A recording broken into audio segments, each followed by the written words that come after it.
Welcome back to Freight Waves Now in this week's edition of the Research Corner. I'm Tony Mulvey, joined by the one, the only Thomas Wasson. Thomas, how's it going? Pleasure to be on. Messing around with the mic here. Make sure if I sound a little better. Blink twice if it doesn't sound good. Hey, sounds good on this end. So Thomas, you spend a lot of time looking at, in your newsletter and community Loaded and Rolling, looking at trends that are put out. One of the most recent ones that you've talked about a lot is predatory towing and the impacts of that. Kind of walk us through what that is and through looking at ATRI's kind of recent research, like what you've seen in that trend.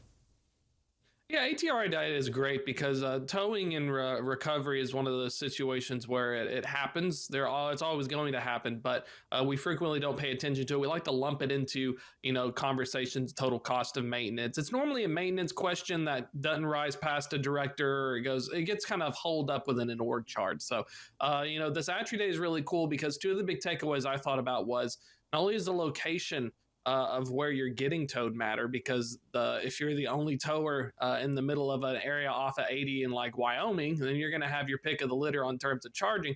But also that if the equipment, how these charges are taking place, you could be actually billed even more, and they need to use the correct equipment, one with like a winch arm versus an actual traditional tower.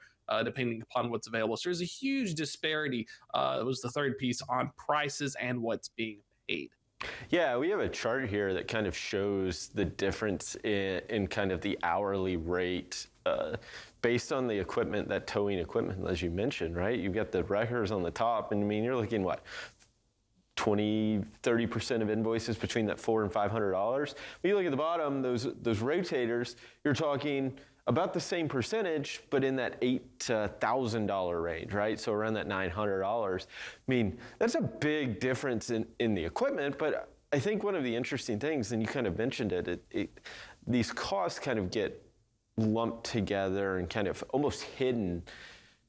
Kind of talk about, like, from an enterprise carrier perspective, like, this can add up over the course of time, but it also affects the small fleets if you run these risks, because where rates are right now, if this happens, right, and you get targeted, or I guess, I don't know if targeted is the right word, but if it happens and you end up having to pay these rates that are clearly extremely high, and we're talking about,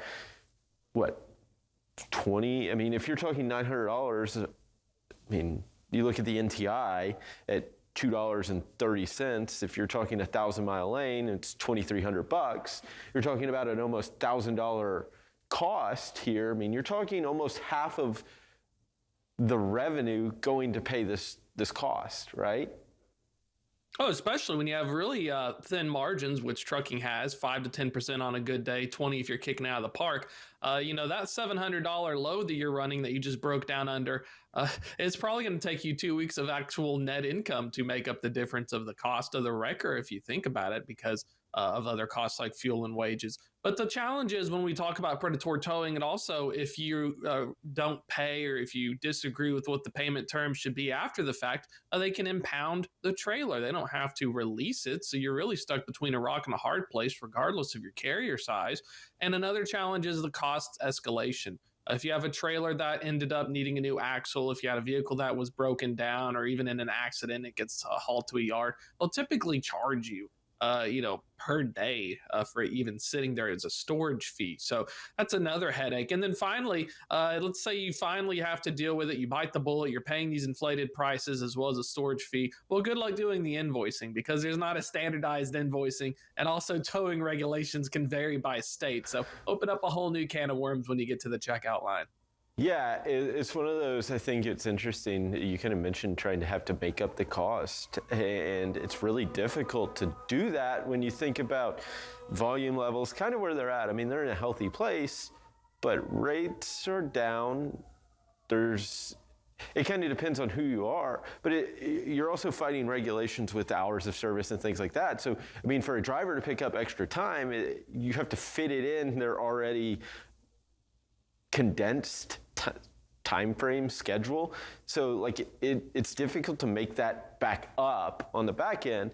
And then Another area that you've been focused on, and it was in the same newsletter where you talked about this, was used equipment prices. And you see, Donnie and I just kind of talked about it on the last carrier update, but you see kind of this rebound, but it's very quick for some of these. If you were buying equipment back in early 2022, thinking the market was in a fairly healthy spot at that time, and then the rug gets pulled out from underneath you, you're upside down in that, you're facing higher charges that you really don't know what the charge is going to be, and your revenue's falling all at the same time. It just seems like a tough situation from a carrier perspective in the current environment.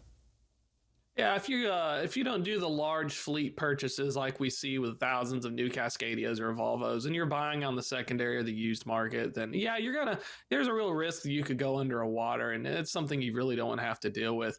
It's an interesting thing because my theory is the reason we are seeing this, not only is the used truck market probably resetting to a more typical pattern, prior to COVID and all the delays. But the big question to look at moving forward is, will we continue to see elevated prices, or will these higher lingering interest rates that are squeezing CapEx builds and budgets, is that going to see a situation where maybe the total cost of these used tractors will continue to decline to offset the higher payments and financing, or if this is going to be, the new pricing floor in terms of what we should expect. So it's definitely tough because those operators who are struggling, and we hear about bankruptcies every day with reporting, both brokerage and carrier side, especially for those carriers, some of those exiting the market may be those underwater, and they're just taking a big old goose egg or even a net loss on selling of these assets because they can't afford to profitably run them.